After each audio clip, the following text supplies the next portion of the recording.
So in this video, I want to talk about the hard truth of Pokemon investing, and hopefully you guys out here that maybe have felt this way before about maybe doing something, maybe not doing something, can sort of relate to this video and may have some assurance that you're not the only one out there that has maybe made some mistakes in this whole Pokemon investing space. Now, in this video, I'm going to give a couple of examples of some mistakes that I look back on and I'm like, man, I wish I wouldn't have done this, or I wish I would have done this, but I didn't, right? And you look back and you're like, I could have made all this money. I could have done this, but the truth in Pokemon investing and honestly in anything, you're never going to be perfect, right? There's so many times where I look back and like I said, I'm in the video, I'm going to, talk about a few things where I'm like, if I just didn't do this, I would have way more money than I do now, but I couldn't predict exactly, obviously, when some things would happen, right? And that's a big thing in the space is that, you can, in my opinion, this is one thing I believe in Pokemon investing in this space, is I believe out of really any industry, at least in my opinion, obviously, I really only know Pokemon investing, well, at least a lot more than maybe some other industries, but I truly believe Pokemon is a lot more predictable in terms of which sets, which products will probably perform better than others. I truly believe that, right? For example, if you were to go back and look, at maybe Sword Shield or Sun and Moon era, and you look at the top sets and you look at the cards, I feel like you look at which ones are the most expensive, and they sort of make sense in that way. Is that just me that thinks that way? But I truly believe this Pokemon space is a lot more predictable in which sets and are going to probably be better investments. But the big thing you don't know about is time, how long it's really going to take those products to really be at certain price points. Obviously, we can make educated guesses, but some things have grown, especially now in this market, exponentially to the point where a year ago you probably wouldn't have expected it to grow that fast. And that's sort of what I've experienced. I've sold some things in the past. In the past like few years, I've sold a few things which I wish I wouldn't have sold because I would have exponentially more money if I didn't sell anything. But obviously, I didn't know exactly when this stuff was going to happen and these specific price points were going to be hit because early on and when you're, especially back then it was a lot newer, you make these decisions and they may have not been the best ones. So the first example I'm going to give, and I've talked about it probably like 5 times on the channel before, but since it relates to this video, I'm going to talk about it. Evolving Skies. Yes, at one point, I did have Evolving Skies booster boxes, and you look at the price of them now, man, I wish I had them, right?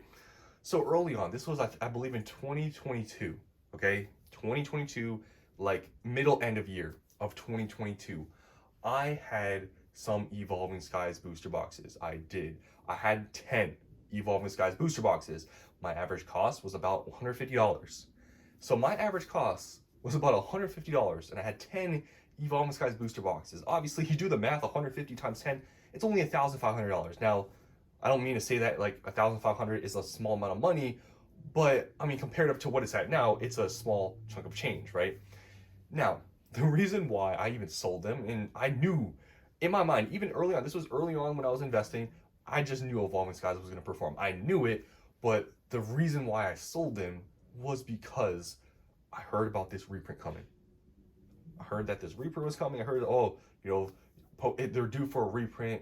Maybe you should sell out because at the time, booster boxes went from like 150, 160 to like 220 in a very short amount of time. And I was like, you know what? I'm gonna sell. I can make a few $100s, but I think I was gonna make about like $500-600 or something. And I was like, you know what? I'm gonna sell them now. I'll buy back on the reprint. And guess what happened? No real reprint came, no prices dropped, and they continued to go up. And I never bought back in. And what are they at now? $2,500 to $3,000. And at one point, I had 10 of them, and I paid $150 for each.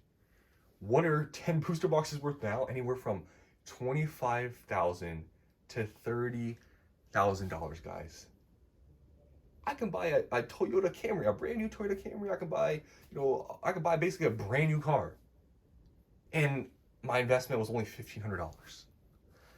That is definitely one of my worst experiences that I've faced in Pokemon investing is making that decision to sell those, because if I were to just have held those, it would have been so much better. And that was only that would have been a 3-year hold from that point. I think I maybe, yeah, 3-year hold, and I would have exponentially more money. I would have like 20x my money. So that is one example of a time where I truly messed up, but it was a lot earlier in my sort of investing.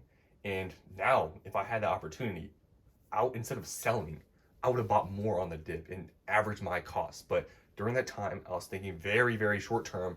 I want to make a few $100s and then I'll buy back in, which obviously was the wrong decision and costed me tens of thousands of dollars in potential gains, right? So that's the big example I like to give because it is the most hurtful one for me.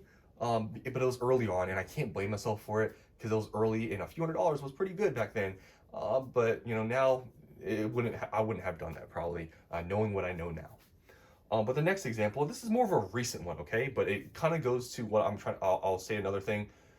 So late last year, I sold some Sword and Shield booster boxes. Now you might be like, why'd you sell them, right? You didn't hold them for 5 years or something. Why did you sell some? Well, the reason why I sold some was because I wanted to put it into newer product, right? I didn't sell them for no reason, but when they started to go up, sometime late last year, they went up. I sold some. Now, did I think that they were going to go higher at some point? 100%. But the thing is I had a lot of some of these, Sword and Shield booster boxes, and I didn't really have much of the newer stuff. I wanted to buy some of the newer stuff, so guess what I did? I sold some of the Sword and Shield stuff. Now, I never sold out of any of the sets. I don't, for example, like I never sold all of my Lost Origin. I never sold all my Fusion Strike. I never did any of that, but I sold some amounts of booster boxes just to be able to buy what I wanted, right? So I had a use for the money, which is what I talk about. Like, if you're going to sell something, don't just sell it for no reason unless you think the market's going to crash. I had a reason. I wanted to put into new products. So I sold some of those booster boxes. Now, if I were to have held onto those Sword and Shield booster boxes from about a year ago when I sold them, for some of them, I would have maybe, doubled my money. For example, a Lost Origin. I sold some of my Lost Origin booster boxes. I still have a good amount, but I sold some of them. I sold them when the market price, I believe, was around $400. What are they at now a year later? $800 to $850. I would have doubled my money if I just held on to those boxes. Luckily, like I said, I didn't sell all of them, luckily, but I sold some.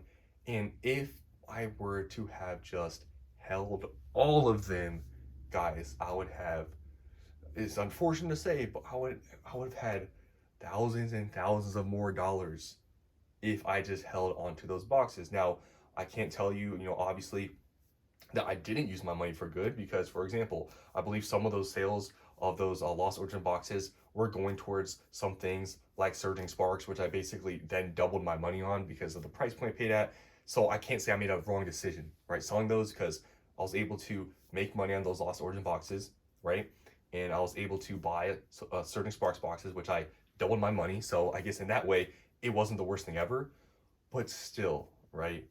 It's just some things I look back on and I'm like, I shouldn't have sold those. I should just kept all those. And if I didn't want to buy as much, or if I couldn't buy as much Surging Sparks, it is what it is, right?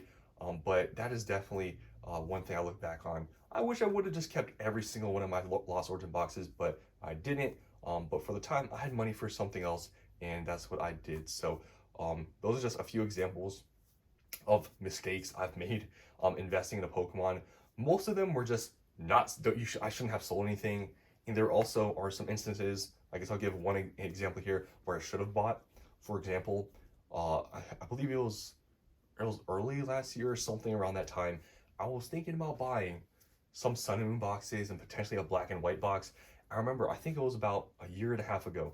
I was thinking about buying like a Plasma Blast booster box. It was more for a collection piece for like $2,000. It was around there. And I remember there's also an Emerging Powers box for like $1,500. And I was thinking about buying one Black and White box because I wanted an older vintage box. Well, if I bought those a year and a half ago, I mean, how much would they be now? Also, like I said, I was thinking about buying some Sun and Moon stuff. I once thought about buying Team Up at like $2,000. It's at like 10 grand, right? So I missed out on that. I was thinking about buying Cosmic Eclipse at around $900. That was about a year and a half ago, something like that. What are they at now? Like 3.5 grand, something like that. There's so many things in the space you can look back on and be like, man, I should have bought this. I should have sold, or I should have not sold this. But here's the thing, you're not going to be perfect in space. And you know, it is a saying out there, your losses hurt like 10 times more than a gain, or whatever. You guys get the point. And it's true. I look back at those moments and I'm like, man, I should have just held those. I shouldn't have sold those. I should have bought this. But guys, honestly, in the grand scheme of things, I've done pretty well in this space, and I shouldn't really be upset that, man, I made those decisions that were dumb. But in reality, I mean, the stuff I've held and stuff, I've done pretty well.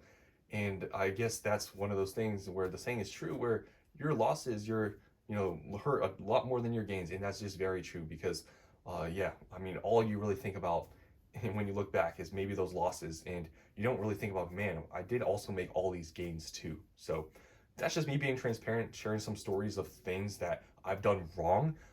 And, you know, if you guys have ever made a mistake you look back on, guys, I made plenty of mistakes. Like I said, if you count all the mistakes I've made, buying or not buying, I've lost like tens of thousands of dollars in potential gains. It is what it is, but that's the space, right? A lot of stuff was unpredictable of exactly how things were going to happen. But that's sort of, I guess you could say, the fun in this space is that things can be so volatile and you can't see extraordinary gains and you can't see some stuff go up and down a lot. It's kind of fun in that way, but man, the stuff you sell, the stuff you don't buy, and you see it go up exponentially, it kind of hurts. But you just have to move on and just be like, you know what? I made that mistake. Maybe you were a little bit newer, maybe you didn't know as much as you do now, and now you won't make those mistakes, or hopefully reduce the amount of mistakes you make. So that's what I want to show in this, talk about in this video, some mistakes I've made. Hopefully you guys enjoyed, and if you've ever made any mistake not buying something or selling something, you guys can leave in the comment section below. I just want to be transparent in this video for you guys that have ever made a mistake. I've made plenty, trust me. Lost a lot of money, but it is what it is, right? So that's all I want to talk about in this video. Hope you enjoyed, and I'll see you in the next one.